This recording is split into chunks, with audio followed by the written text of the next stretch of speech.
Nesse vídeo eu quero te contar quais são as decorações que eu já amei muito um dia, mas hoje não conseguiria mais usar na minha casa.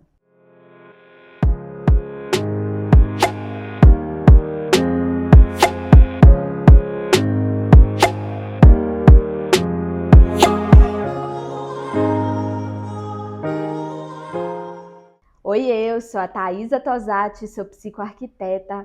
Sejam bem-vindos de volta ao nosso canal.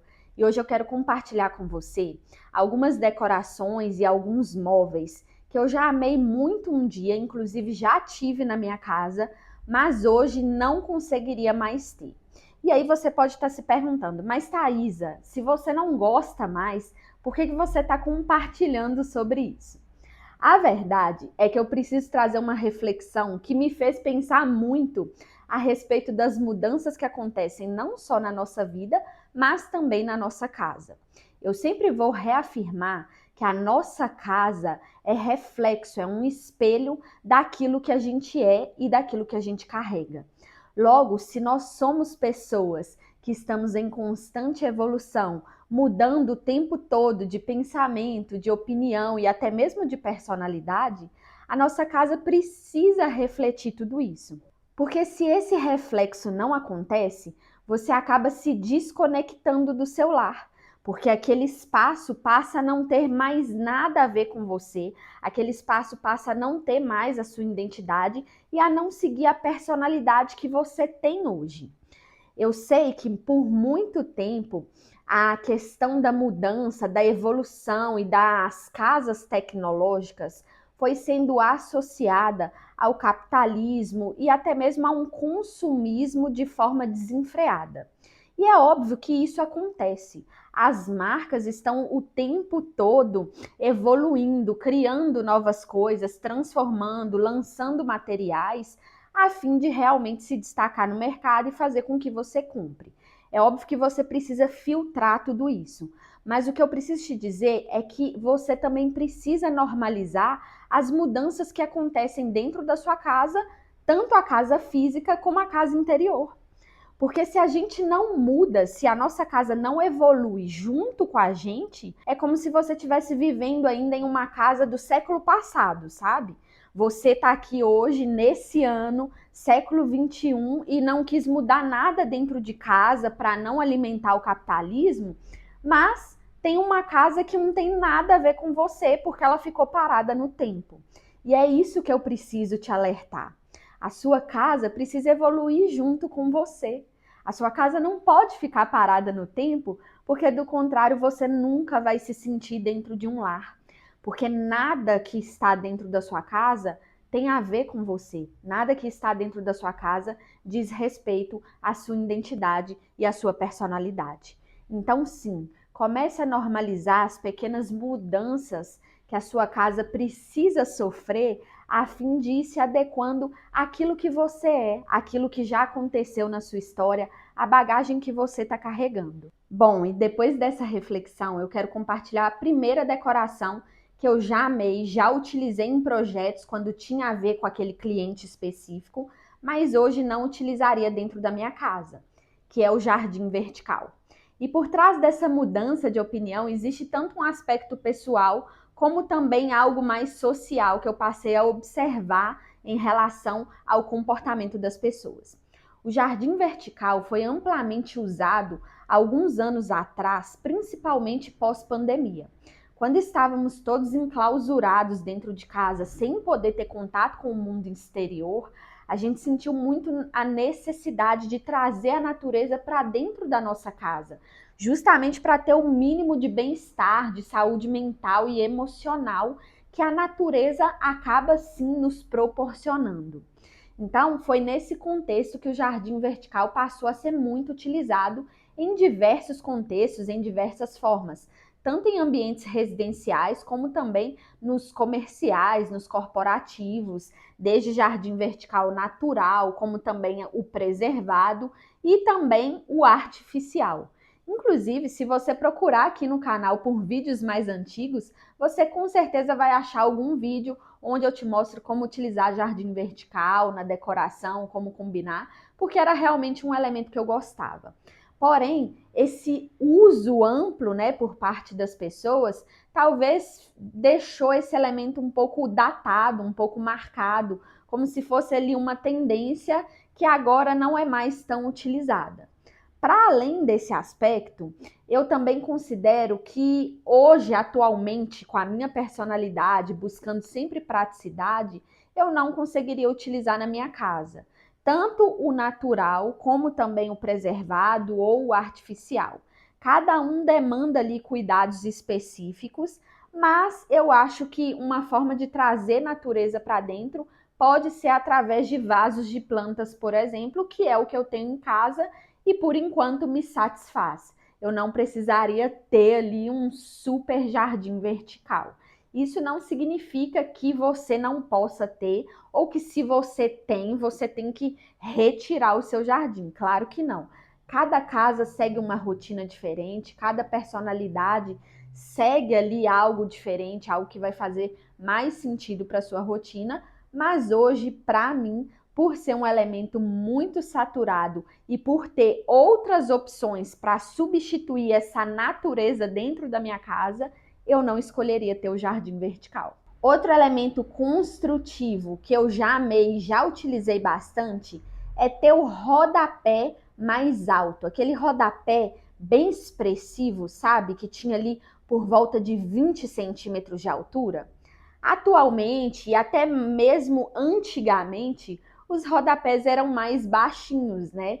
8 centímetros, 9, no máximo 10. E isso em diversos materiais, seja ali um rodapé de poliestireno, de porcelanato, um rodapé de madeira, enfim. Porém, em um dado período, né, da decoração aí, do mundo da decoração, o rodapé mais alto acabou sendo muito utilizado por transmitir bastante imponência, sofisticação, elegância, né? Era um elemento que chamava bastante atenção por ser muito inusitado. Todos estavam acostumados com o rodapé mais baixinho e aí vem esse super rodapé, praticamente o dobro de altura, e realmente chamava muita atenção. Eu acredito que na época que isso estava sendo muito utilizado e que eu gostava de utilizar, era ali por volta de antes de 2020, ou seja, já tem alguns bons anos, mas era algo que falava muito sobre a minha personalidade de transmitir mais elegância aos projetos também.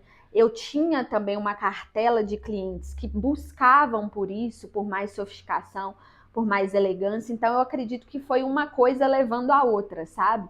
Então é por isso que eu fui utilizando, que eu fui habituando o meu olhar a normalizar aquilo e a gostar daquilo. Porque tem muito disso também, né? A gente treina o nosso olhar para gostar de certas coisas. E eu creio que foi isso que aconteceu em relação a esse elemento construtivo, né, dentro da nossa casa. Hoje eu não utilizaria, até porque a minha casa já tem um rodapé convencional, que é um rodapé ali que faz a sua função, digamos assim, né?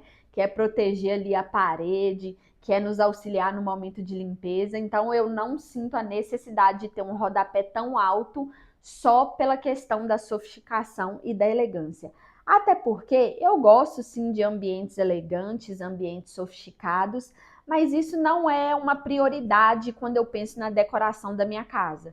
Eu acho que eu vou para um lado muito mais afetivo, um lado muito mais prático do que propriamente sofisticado, sabe? Mais um item que eu já amei, que eu já tive na minha casa, mas hoje eu não quero ter de jeito nenhum, é o sofá retrátil. E esse eu sei que pode dividir opiniões. Eu quero passar a minha experiência para você em relação a esse móvel. Eu já tive sim um sofá retrátil, inclusive era um sofá retrátil marrom. Então são duas coisas que eu detesto hoje em dia, que é o sofá retrátil no tecido marrom. Não que eu não goste do marrom, inclusive gosto de usar marrom tanto nas minhas roupas como na decoração. Tem um quarto com uma parede marrom com um efeito diferente, mas no sofá não é uma coisa que me agrada bastante. Quando eu comprei o sofá retrátil para minha casa, eu estava ali casada, tinha acabado de me casar, então o que eu mais queria era conforto, porque aquilo fazia muito sentido para a rotina que eu levava naquele tempo. eu era uma pessoa que estava ali trabalhando o tempo todo, fazendo estágio e ia para a faculdade, ou seja, nem arquiteta eu era ainda. Então, o que eu buscava quando eu estava ali dentro de casa no final de semana era conforto, era poder descansar. Então, quanto maior o sofá para mim, melhor. E foi isso que a gente fez. Compramos um sofá retrátil super espaçoso e realmente ele era muito confortável. Ele nos atendeu por um bom tempo. Porém, depois de me formar, ir apurando mais o meu olhar, entendendo mais os materiais, entendendo mais os designs, né, por trás de cada modelo, de cada móvel, você vai realmente treinando o seu olhar para adquirir coisas dentro da sua realidade que vão fazer sentido para a sua rotina e que vão alcançar ali o máximo daquilo que é prioridade para você. Para mim, por exemplo, era assim ter algo que fosse bonito esteticamente aos meus olhos, que tivesse a ver com a minha personalidade, que transmitisse conforto. Então eu consegui apurar o meu olhar e escolher um outro modelo de sofá que hoje faz muito mais sentido para mim, que é o sofá modulado, por exemplo. Inclusive, se você não conhece o meu sofá, vou deixar o vídeo onde eu mostro a transformação da minha sala aqui para você, tanto nos cards como também na descrição. Então, a minha grande questão com o sofá retrátil é justamente essa robustez que ele apresenta, sabe? Quando eu tive ele, ele realmente ocupava muito espaço, porque era a função dele, aquele modelo que eu escolhi, sabe? Era um sofá muito robusto, muito espaçoso. E com o passar do tempo, aquilo já não fazia mais sentido para mim. Aquilo realmente não representava mais a minha personalidade. Eu passei a me entender como uma pessoa que gosta, né, de um ambiente mais leve. Então, aquele sofá super robusto não transmitia leveza na minha sala. Era um sofá que ocupava muito espaço. Era um sofá marrom também, né? Que é uma cor que, se você não souber usar, carrega visualmente o seu ambiente. Então, assim, foi algo que realmente eu me desfiz.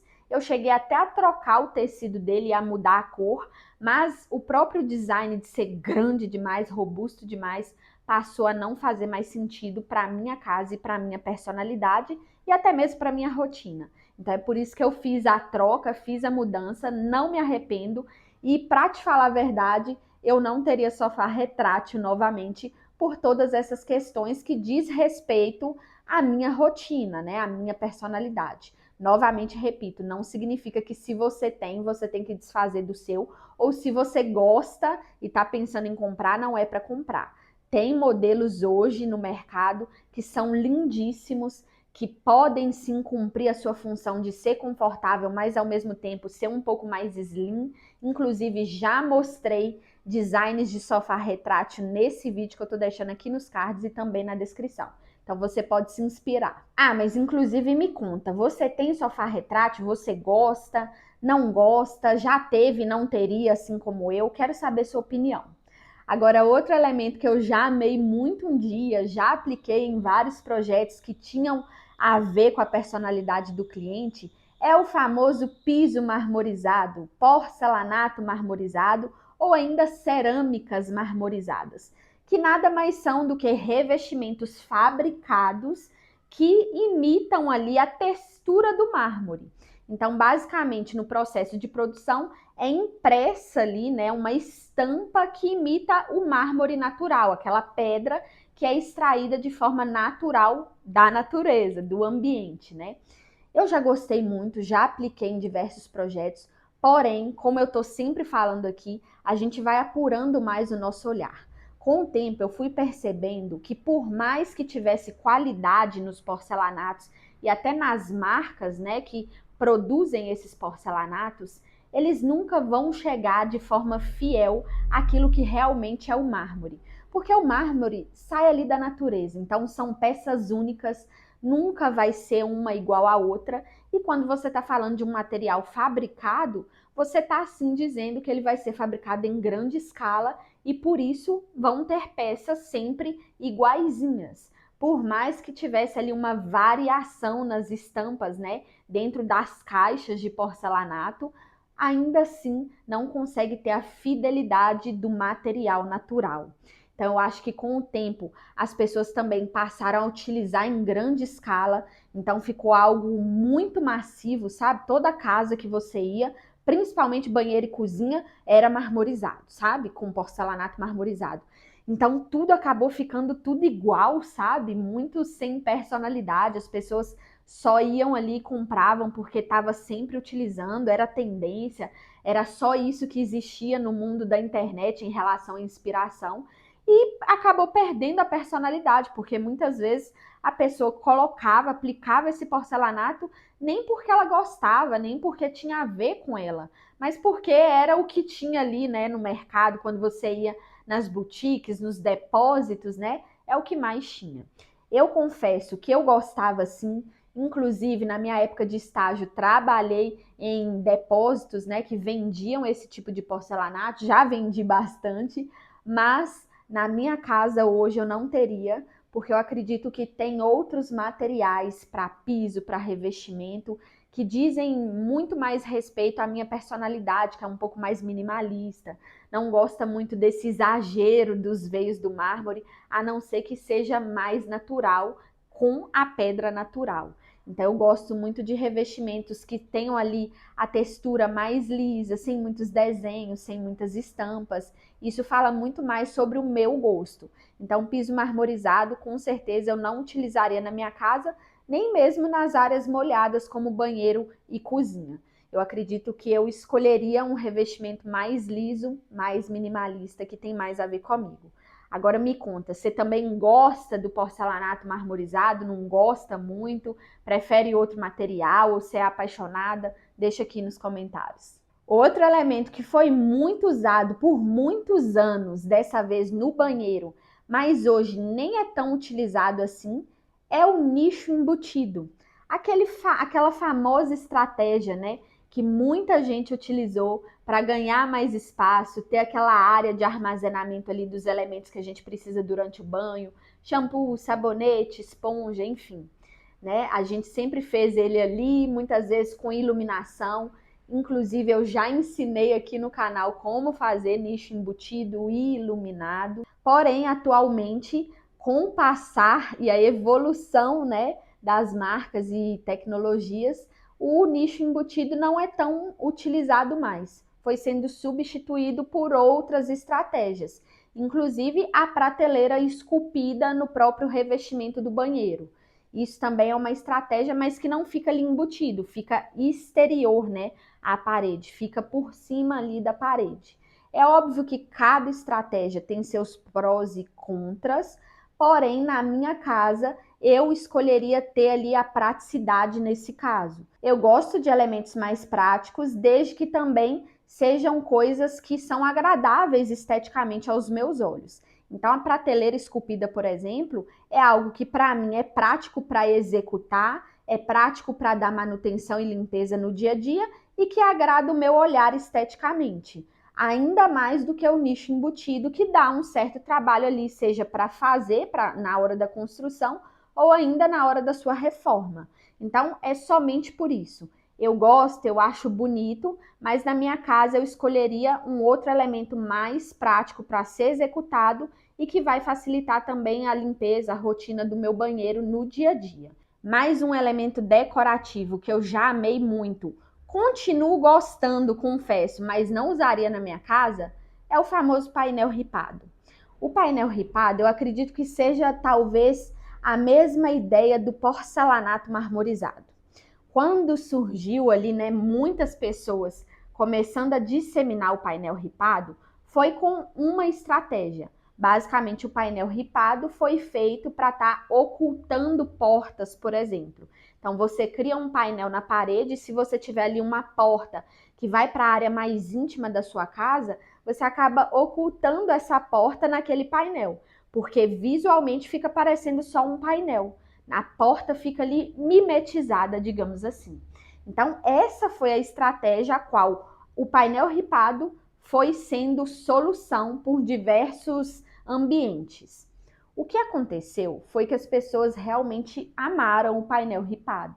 E aí as marcas vendo aquilo começaram a reproduzir o ripado em outras estratégias, em outros materiais, e ele foi sendo usado de forma muito aleatória e não com a estratégia para o qual ele foi criado para solucionar.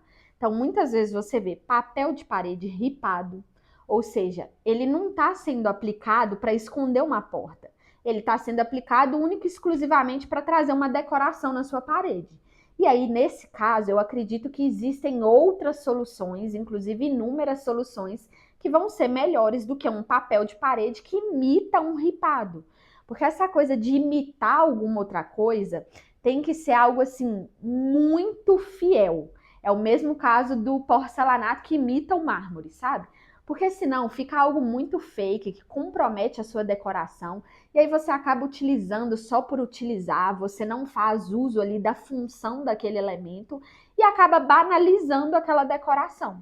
Então eu acho que é por isso que eu não utilizaria na minha casa. Até porque na minha casa eu não tenho nenhuma situação onde eu preciso fazer uso de um painel para esconder uma porta, então não faria sentido utilizar um ripado, mas não utilizaria também em outros materiais, tá? Nem em papel de parede, nem em revestimento que imita ripado, ou até mesmo em móveis, porque é possível de você achar móveis que tem ali ripado, mas eu não é uma coisa que é a minha prioridade, sabe?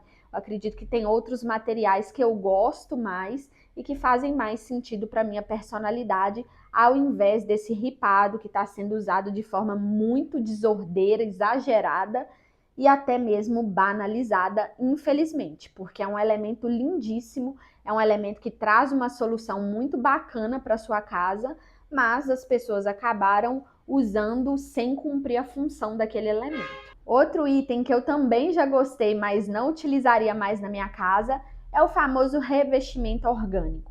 Esse é um pouco mais recente, inclusive pouquíssimos anos atrás estava sendo lançamento aí nas grandes marcas de revestimento, que nada mais é do que aquele revestimento que não segue uma forma muito definida. A gente está acostumado com cerâmicas e porcelanatos retangulares, muitas vezes ali com aquela borda retificada, e aí vem o revestimento orgânico como uma forma de quebrar esse padrão, né? E trazer ali, de certa forma, mais leveza, trazer ali, de certa forma, um pouco mais do natural, do orgânico mesmo, da natureza para dentro da sua casa. Inclusive, essa questão do orgânico tá super em alta, né? Não só nos revestimentos, como também elementos decorativos, nas mesas, espelhos, mobiliários, enfim. Falando só do formato, é um formato que me agrada, porque traz sim leveza, traz essa desconstrução, enfim, esteticamente é algo agradável, pelo menos para os meus olhos. Apesar de gostar muito mais de alinhamento e de linhas mais retas, o orgânico também me agrada. Porém, o revestimento foi algo que eu acredito que fique um pouco mais datado, sabe? Como se a gente colocasse e daqui uns anos a gente falasse assim, nossa, lembra naquele ano, naquela década, era muito utilizado o revestimento orgânico? Então eu acredito que seja mais uma tendência do que propriamente um elemento que vai ser usado por muito tempo. Então, por isso, eu não usaria na minha casa, porque esta tendência, nesse caso, não faria sentido para a minha personalidade. Se fizer para você, tá tudo bem colocar, desde que se você mudar um dia de opinião, você também mude, né? Essa parede que você for colocar o revestimento orgânico. Mas por hora, para mim não faria sentido. Por fim, mas não menos importante, um outro elemento decorativo que eu já tive em casa foi o famoso capim dos pampas. Eu acredito que eu tive esse elemento na busca por suprir essa necessidade de natureza dentro da minha casa. Eu venho de uma família onde eu cresci em uma casa onde ninguém estava habituado a ter plantas naturais em casa. Ninguém da minha família nunca gostou de cultivar e por isso eu normalizei não ter plantas em casa. Porém, depois de me formar, de estar aí no meio da decoração da arquitetura, eu também senti a necessidade de trazer isso para minha casa. Agora casada, tendo a minha própria casa para cuidar, eu quis muito trazer essa questão da natureza, mesmo que eu não saiba cuidar. Porém, veio um medo também, né? O não saber cuidar. Então, primeiramente, eu escolhi ter uma vegetação que não fosse natural, que não precisasse ter ali cuidados em relação à rega, exposição solar, enfim. Eu acho que é por isso que eu escolhi o capim dos pampas para suprir essa necessidade e ao mesmo tempo não demandar de mim algo que eu tinha medo de fazer, sabe? E aí, com o tempo, eu fui substituindo esse capim dos pampas pelas plantas naturais. Hoje eu tenho bastante plantas em casa, gosto de cuidar. Confesso que estou aprendendo com o tempo, não sei tudo, mas hoje já não faz mais sentido para mim colocar uma vegetação artificial dentro da minha casa, porque a natural para mim faz muito mais sentido, traz um significado ali de vida, de cuidado. Então eu gosto muito mais do que propriamente as vegetações artificiais. Mas são uma possibilidade, inclusive se adequam bastante a alguns estilos de decoração. O capim dos pampas, por exemplo, fica ótimo em decorações com estilo mais boho, por exemplo. Então, se esse for o seu estilo de decoração, você pode continuar utilizando. É só uma questão pessoal minha, de acordo com aquilo que o meu comportamento foi demandando, sabe? De alteração e de mudança. Aí foi o que mais fez sentido para mim. Bom, depois de ouvir as minhas explicações, os meus motivos, eu queria um feedback seu aqui nos comentários, se você gosta desse tipo de conteúdo, esse tipo de conversa onde a gente vai falando muito mais sobre comportamento, aquilo que faz mais sentido do que propriamente ali uma dica de decoração.